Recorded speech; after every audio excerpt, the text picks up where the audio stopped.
मित्रों नमस्कार। आज एक हास्य कविता याद आ गई बहुत पुरानी, प्रदीप चौबे जी की। तो हमने कहा आप लोगों को भी सुना दें। यह हास्य कविता, इसका टाइटल है भारतीय रेल की जनरल बोगी। कवि की कल्पना ये है कि इसका जनरल बोगी इसलिए नाम रखा गया है क्योंकि इसमें आदमी धक्के खा खा के मिलिट्री के जनरल जैसी ताकत प्राप्त कर लेता है। तो सुनिए प्रदीप चौबे जी की कविता कि भारतीय रेल की जनरल बोगी, पता नहीं आपने भोगी कि नहीं भोगी।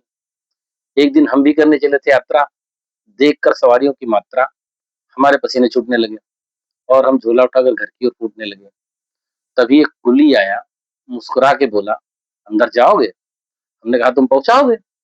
बोला बड़े बड़े पार्सल पहुंचा दिए, आपको भी पहुंचा दूंगा, लेकिन रुपए पूरे 50 लूंगा। हमने कहा 50 रुपया? वो बोला हाँ भैया, 2 रुपए आपके बाकी सामान के।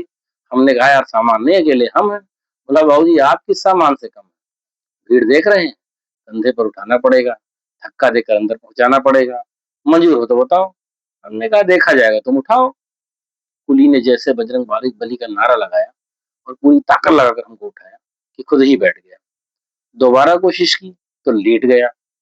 फिर वो हाथ जोड़कर बोला बाबूजी भगवान ही आपको उठा सकता है, हम आपको क्या खाकर उठाएंगे, आपको उठाते उठाते खुद दुनिया छूट जाएंगे। तभी गाड़ी ने सीटी दे दी। हम झोला उठाकर धाये, बड़ी मुश्किल से डिब्बे में घुस पाए। डिब्बे का दृश्य घमासान था। पूरा डिब्बा अपने आप में हल्दी घाटी का मैदान था। कुछ लेटे थे, कुछ बैठे थे, कुछ खड़े थे। जिन्हें जगह नहीं मिली वो बर्थ के नीचे पड़े थे। हमने एक गंजे यात्री से कहा, भाई साहब थोड़ी सी जगह हमारे लिए भी बनाइए। बोला आइए हमारी खोपड़ी पर बैठ जाइए, आप ही के लिए साहब की है, 2 रुपए देना और फिसल जाओ तो मत कहना। तभी एक भरा हुआ बोरा खिड़की के रास्ते बढ़ा, अंदर चढ़ा और गंजे के सिर पर गिर पड़ा। गंजा बोला किसका बोरा है? बोरा फौरन खड़ा हो गया और बोरे के अंदर से आवाज, अंकल जी बोरा नहीं है, बोरे के अंदर 12 साल का चोरा है।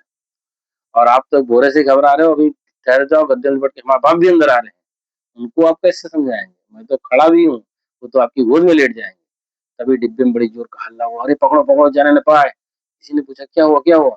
एक सज्जन दहाड़ मारकर चिल्लाया, हाय हाय मेरा बटुआ किसी ने भीड़ में मार दिया, पूरे 700 रुपए से उतार दिया, टिकट भी उसी में था। तभी उनका पड़ोसी बोला, रहने दो बेटा, भूमिका मत बनाओ, और टिकट न लिया हो तो हाथ मिलाओ, हमने भी नहीं लिया है, और आप इस कदर चिल्लाएंगे तो आपके साथ हम भी पकड़ लिए जाएंगे।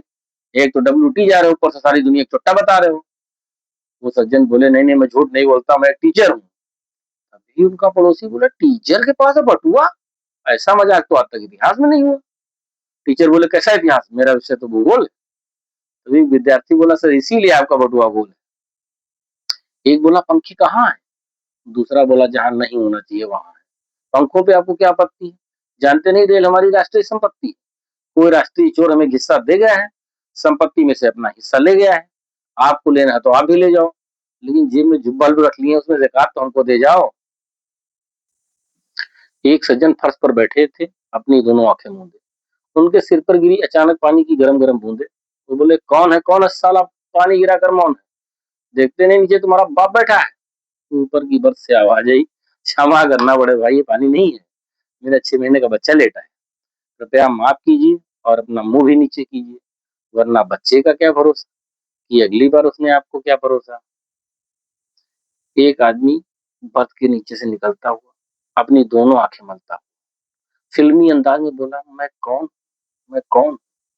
तभी उनका पड़ोसी बोला, शुक्र करो बेटा कि तुम हो, वरना कल रेलवे कर्मचारी कहते कि ये कौन था। तभी एक बोला, अबे चली चली। दूसरा बोला, जय बजरंग बली। तीसरा बोला, या अली। हमने कहा, काहे की यार अली हो, काहे की बली, गाड़ी तो बगल वाली जा रही है, तुमको अपनी जलती नजर आ रही है। दरअसल ये गाड़ी नहीं है, ये हम लोग की जिंदगी है, और जिंदगी में धोखे के सिवा क्या हो।